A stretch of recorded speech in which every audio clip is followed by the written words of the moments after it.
I think I've just realised it's the first video that I've started that's not in my garage.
Sounds like it's going to stall.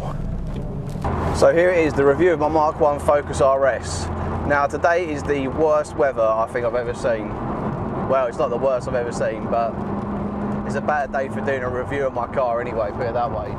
So I've owned this car now for around 13 years, I think it is.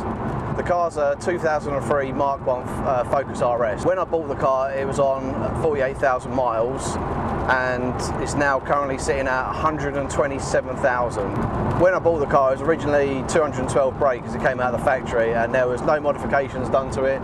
So 13 years ago when I bought the car, I was very much into the boy racing scene, and I wanted to do everything I can to the car to get it more powerful, to get it on the track and beat every other car on the road. Over the years I've bought many different modifications. I've swapped a few out and changed quite a few, but I'm only going to go over what I've actually got at the moment. So the car's currently running, it's not been dynoed, but it's been running about, I'd say around about 300 brake horsepower. I need to get it on the rolling road really, just to actually see what it is. So let's talk modifications. One of the first modifications I've done for this was get a Dream Science map. Now there's loads of different maps out there for these cars nowadays, but back in the day when I bought the car, there was Dream Science or Bluefin.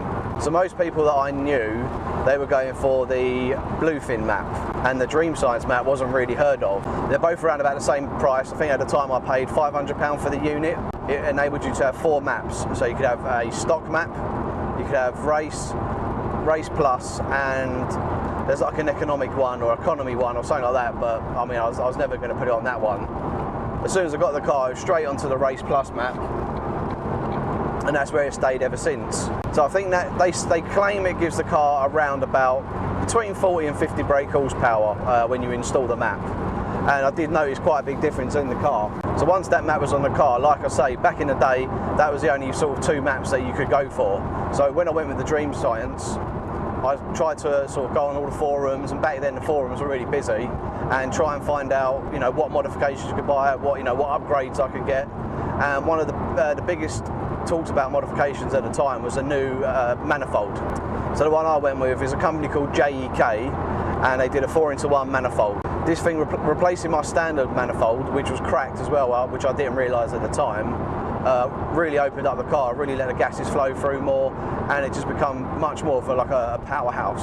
When you add that to the map as well, along with all the other modifications that I'll go through, I mean, the car just kept every single time, you know, it'd open up the power. The next thing I came across was a decap pipe. Now, back then again on the forums, everyone was, you know, upgrading and selling old parts and new parts. And I came across, I'm not sure on the make actually, but basically it was a new decap pipe. So I bought a decap pipe, and at the time I wasn't really working on cars myself because I didn't know what I was doing. So I got one of my friends to fit that for me, along with doing a new timing belt and a service. Again, because of the decat and the restrictions that you get from a catalytic converter, it really opened up the car to, you know, more power. Not massive amount of power. To be honest, the main thing I thought from a decat was, yes, it gave you a little bit more flow, but the noise, like the engine note, or the exhaust note, sorry, that really changed. It got a lot more deeper, a lot more burblier. And from there, that was like one of my first noisy modifications, shall we say.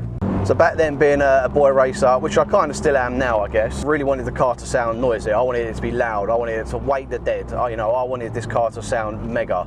So I found a company over in Basildon, and what they've done for me is they fitted a 3-inch exhaust to the car, and with basically no boxes whatsoever.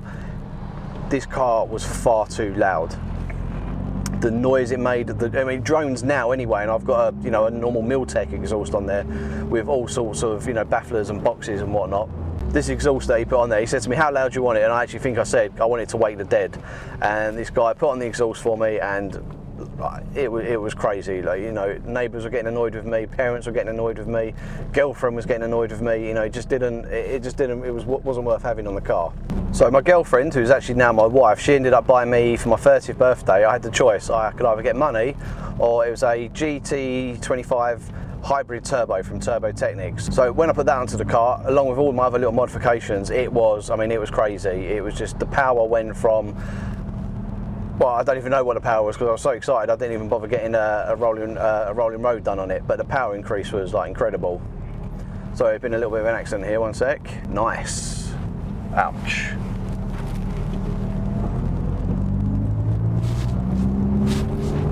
Ouchies.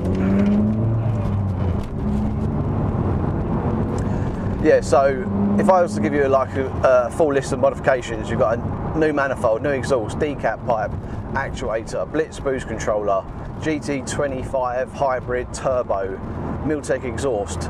Once all of those are done, you know, I'd never say a car's a complete package, because let's face it, none of us are ever happy with our cars. We always want a new modification. You want something else. You want to do this. You want to do that.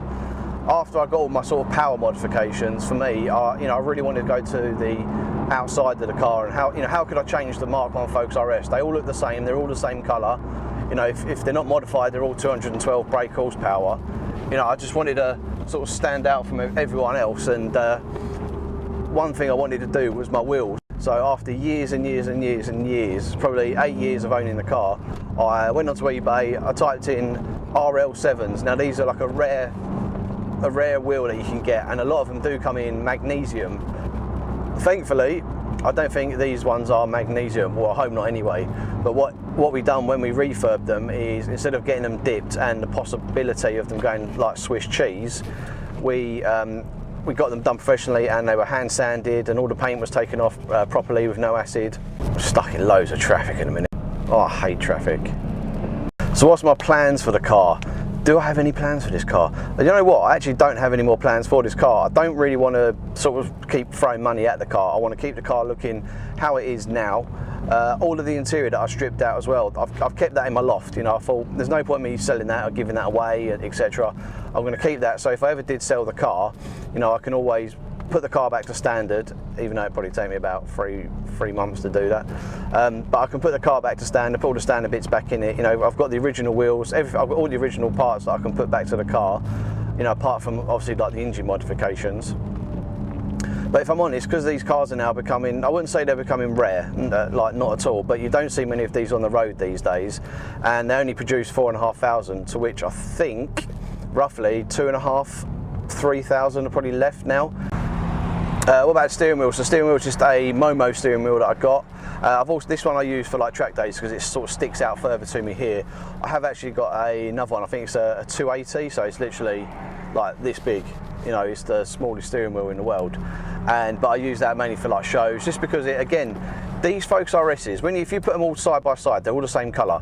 And if they've all come with the same wheels, the same colour, not that they're boring, but at the time when I bought the car, it was, you know, you go to an RS owners meet and you'd see 5 Focus Rs parked up next to each other.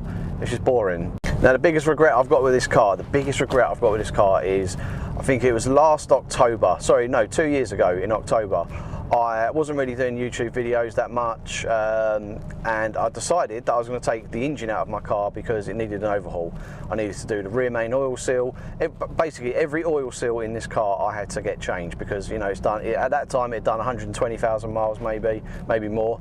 And I just wanted to give the car an absolute overhaul, so I took the engine out, I got it sprayed, hence why that's why I've smashed my thumb to pieces. But I sprayed all the inside, I cleaned up all the engine parts, new clips, new bolts, galvanised parts, powder coated parts. I've done everything to it. Did I pick up a camera and put it onto YouTube? No. That's my biggest regret of owning this car, is I think that would have been good content for me to get out there. But like I say, at the time I wasn't really doing YouTube. I was just concentrating on other things, and I didn't even sort of watch YouTube that much back then. Right, here's one thing I hate about the car that's going to be coming up in a sec. So I'm just on the way to the shops in a minute, and you know, it's a good daily car. You can take it to the shops. Don't get me wrong. Everyone literally looks at you and says, like, what the hell is that car? But one thing, when you're going to the shops, speed bumps. Oh my God. I don't know, the camera will pick it up, and I'm going to go over this. I'll tell you how fast I'm going. The needle's not even under 10, it's under 10 miles an hour at the minute. Right, let's have a look. This is a particularly nasty one though. I'll do less than 10 miles an hour, ready? It is horrendous. Horrendous. And another one. Scrape. Nice. That's the one thing this car is, scrapes everywhere. I'll tell you what, I do love driving this car. This car is such a good fun. I mean, it is a Sunday, it's not a Sunday driving car. I don't really use it much during the week, I'm not gonna lie. I think this year alone I've done one track day and probably around about 500 miles, if that. I do want to get the car out more. It's just, at the minute with like home life and stuff like that, it's just really hard to find time to get the car out. And if I'm honest, I've got a BMW at home that I can just sort of drive around freely, and that is our daily driver. And because it's the 335 diesel, that's such a lovely car to drive. It's smooth, it's powerful, it's, you know, you can go over speed bumps in it quite nicely. And with this car, it's as fun as it is to drive, it can be a nuisance. Hence why I've had to buy a microphone to record videos, because in one of my last videos I tried, you literally couldn't hear me over the engine noise. So hopefully you can hear me all right on this one. But there is something about this car. It sounds like I've got a big head, but this is a head-turning car. People do look. Like I said before, you don't see many of these on the road these days, and you know, everyone sort of, well, not everyone. Some people don't even know what it is.